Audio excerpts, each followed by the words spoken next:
बोलो ओंकारेश्वर भगवान की जय। जी ज्योतिर्लिंग के दर्शन के लिए आप लोग पधारे हैं। ये राम से 14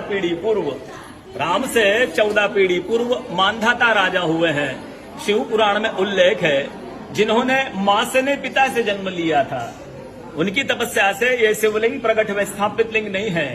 जिस प्रकार आरती करते हम प्रण अक्षर के मध्य, ओम अक्षर के मध्य, यह तीनों एका, जय शिव ओंकारा।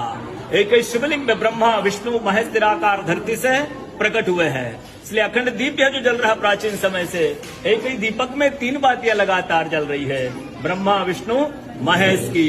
इस पहाड़ी के ऊपर 7 किलोमीटर का परिक्रमा मार्ग है, वो भी ओम आकृति में है। जो पर्वत पे हम प्रभु के दर्शनों के लिए खड़े हैं, यह पर्वत स्वयं शिवलिंग की आकृति में है। चारों तरफ नर्मदा मैया जलहरी बनकर बह रही है। पूरे 12 ज्योतिर्लिंग में शयन आरती होती है, लेकिन बाबा का विश्राम ओंकारेश्वर ज्योतिर्लिंग में है, तो उनके शयन के लिए झूला पलना चौपड़ पास से बिछाए जाते हैं। बाबा यहाँ विश्राम करके 3 बजे रात उठ करके महाकालेश्वर जाएंगे, वहाँ स्नान करेंगे। इसलिए वहाँ का भस्म आरती प्रसिद्ध है, यहाँ का शयन आरती प्रसिद्ध है। शिव पुराण में भी कथा आती है, महिलाएं 16 सोमवार व्रत करती है, उसमें भी कथा आती है। क्या कथा आती है? प्रतिदिन भोलेनाथ आते हैं, माँ के साथ विश्राम करके सुबह ब्रह्म मुहूर्त में उठकर चले जाते हैं।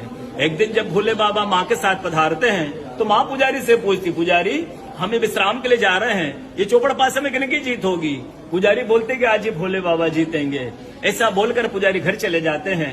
भोले बाबा माँ विश्राम के लिए चले जाते हैं। सुबह ब्रह्म मुहूर्त में जैसे ही भोले बाबा माँ बाहर निकलते हैं, पुजारी द्वार पर रहते हैं। तो माँ पुजारी से पूछती, पुजारी कल मैंने आपसे पूछा था, हम विश्राम के लिए जा रहे, चौपड़ पासे में किन की जीत होगी? आपने कहा भोले बाबा जीतेंगे। भोले बाबा नहीं, मैं जीती हूँ। माँ ऐसा बोल करके उनको श्राप दे के चली जाती है। उनके तुरंत पश्चात अप्सराएं शिवलिंग पे जल चढ़ाने आती, तो अप्सराएं पुजारी से पूछती, पुजारी अस्वस्थ क्यों हो गए, आप तो ठीक थे।